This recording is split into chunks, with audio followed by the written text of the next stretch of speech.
서울예대 팔수설을 풀어보려고 합니다. 그냥 태어났으니까 사는 약간 그런 느낌으로 난 노래를 못하는 사람이다 라고 생각을 해버리고요. 첫 시작이 였던 것 같습니다. 중학교 2학년 때 갑자기 무릎 바깥쪽에 붓기가 생기기 시작했습니다. 제 병 이름이 정말 상상치도 못한 그런 병이었던 거예요.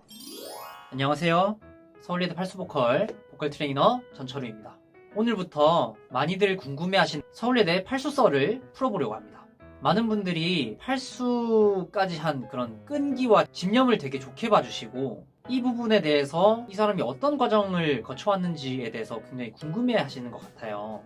하지만 저는 끈기나 목적의식 이런 단어와는 좀 거리가 먼 어린 시절을 보냈던 것 같아요. 저는 어릴 때부터 항상 많이 듣고 자랐던 게 야, 너는 욕심이나 목표 이런 것도 없이 그냥 이렇게 살아가는 것 같다 라는 이야기를 굉장히 많이 들어왔습니다. 그냥 태어났으니까 사는 약간 그런 느낌으로 한마디로 좀 애늙은이였죠. 공부를 시키러 부모님이 보낸 학원에서조차 학원 선생님께서 나랑 같이 머리 깎고 절이나 들어가자, 우리는 그게 잘 어울린다 이렇게 말씀하실 정도로 그런 기질이 굉장히 많았던 것 같습니다. 그러다 제가 한 분야를 좀 집요하게 파는 그런 기질이 발동된 거는 첫 시작이 축구였던 것 같습니다.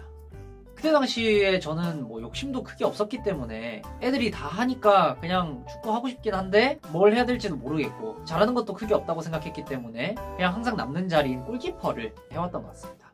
근데 학창시절에 골키퍼 해보신 분들은 알겠지만 이게 골을 먹히면 뭐 수비수가 잘못을 하든 공격수가 잘못을 하든 항상 골이 먹히면 골키퍼가 욕을 보통 먹었기 때문에 중학교 올라와서는 이 골키퍼가 하기가 싫은 거예요. 그래서 중학교 첫 번째 체육 시간에는 마음 먹고 공격수로 한번 뛰어봤는데 그때 제가 친구들에게 들었던 소리가 야, 철우 진짜 축구 못한다 라는 소리를 듣기 시작하게 됩니다.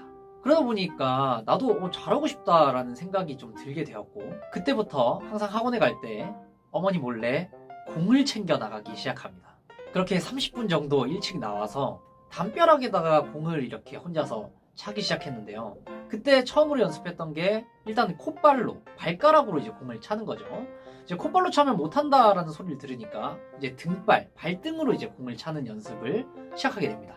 이제 공이 좀 차지게 되니까 가마차기도 연습을 해보고 뭐 인사이드, 아웃사이드 슛 뭐 이렇게 이야기를 하죠. 그런 슛들을 이제 연습을 계속 했던 것 같습니다. 시간이 어느 정도 흐르고 나니까 나중에는 이제 친구들이 축구를 잘한다 그런 말들도 좀 듣게 되었고요. 그러다 보니까 운동하는 게 너무 재밌어진 거예요. 그렇게 축구, 농구, 야구 가릴 것 없이 막 연구하고 분석하면서 쉬는 시간 10분이 아까워서 무조건 수업이 마치면 공부터 그냥 창문 밖으로 던져놓고 친구들끼리 뛰어내려가서 그렇게 운동을 계속 했던 것 같습니다. 거의 뭐 중독 수준이었죠. 그렇게 운동은 관심이 많았지만 노래 쪽에는 전혀 뭐 관심이 없었던 것 같습니다. 노래는 그냥 음악 시간에 뭐 가창 수행 평가, 리코더 불고 뭐 요 정도가 이제 제가 접해 봤던 그런 내용들이었고요. 흔한 그 가요도 초등학교 6학년 때 저는 처음 듣게 되었던 것 같아요.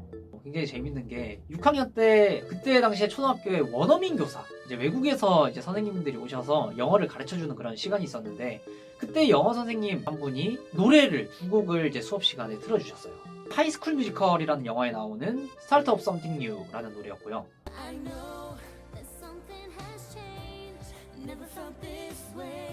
한 곡은 웨스트라이프의 My Love라는 노래였습니다.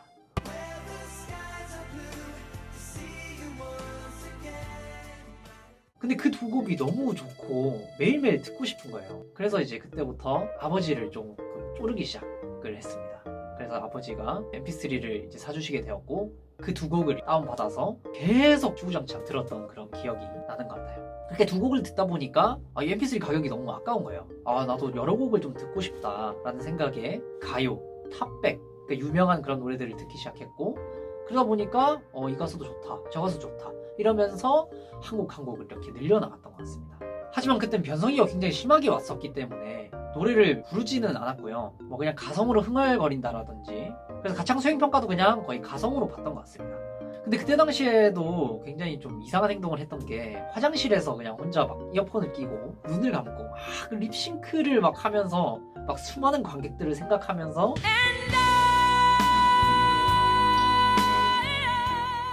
그런 장난들은 혼자서 되게 많이 쳤던 것 같아요. 그러다가 중학교 2학년 때 수학여행 때 놀이공원을 가게 되었는데 그때 친구들 한 3명이서 코인 노래방에 들어가게 되었어요. 근데 친구들이 노래를 부르다가 저한테 한 곡 불러봐라 이렇게 돼서 페이윌님의 눈물이 뚝뚝이라는 노래가 처음에 나왔을 시절이었기 때문에 그 노래를 이제 불렀는데 와, 2소절 만에 이게 노래가 아닌 거예요. 제가 느꼈을 때. 그래서 바로 그냥 취소를 누르고 거기를 나왔던 그런 기억이 나는 것 같습니다. 그게 학창시절 중학교 2학년 때 제가 기억하는 첫 번째 가요였고 그렇게 노래를 이제 아예 봉인을 시켜버렸죠. 아, 나는 노래를 못하는 사람이다 라고 생각을 해버리고요. 그렇게 되자 그때 당시 제가 가지고 있던 생각은 아, 노래는 그냥 가수만 하는 것이다 라는 생각에 이르게 됩니다. 뭐 저는 그때 운동을 굉장히 좋아하고 뭐 친구들이 잘한다는 소리도 많이 했기 때문에 그렇게 운동에 빠져서 살다가 중학교 2학년 때 갑자기 무릎 바깥쪽에 붓기가 생기기 시작했습니다. 뭐 어지간히 뛰어다녔었기 때문에 당연히 그냥 성장통 또는 타박상이라고 그냥 생각을 했던 것 같아요. 그래서 뭐 무시하고 계속 운동을 계속 했죠. 근데 다리가 2주가 지나도 한 달이 지나도 계속 호전되는 기미가 보이질 않는 거예요. 그래서 병원에 가서 깁스도 하게 되고 목발도 이렇게 짚고 다니게 됩니다. 하지만 그때는 워낙 뭐 철이 없을 시절이기 때문에 목발 짚는 게 뭐 신기하잖아요. 그래서 그냥 목발로 친구들이랑 칼싸움도 하고 뭐 총싸움도 하고 그렇게 그 목발 가지고 재밌게 놀았던 그런 기억이 납니다. 근데 한 달이 지나도 이게 낫지를 않자 아버지께서 조금 이상하게 생각을 하셨던 것 같아요. 그래서 병원에서 정밀 검사를 한번 받아보자 라는 이야기를 하셨고요.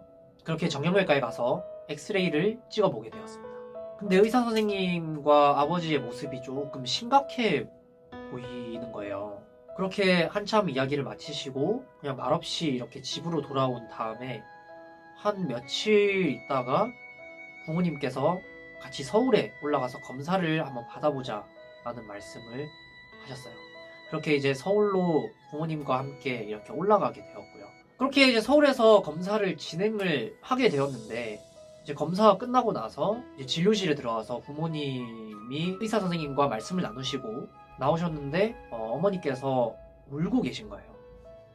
그냥 그때만 해도 아, 내가 조금 많이 아프구나 이런 생각이 좀 들고 그리고 막 어머니가 울면서 이렇게 막 나오시고 하니까 그런 분위기가 되게 뭐 드라마나 영화에서 되게 보는 내용이잖아요.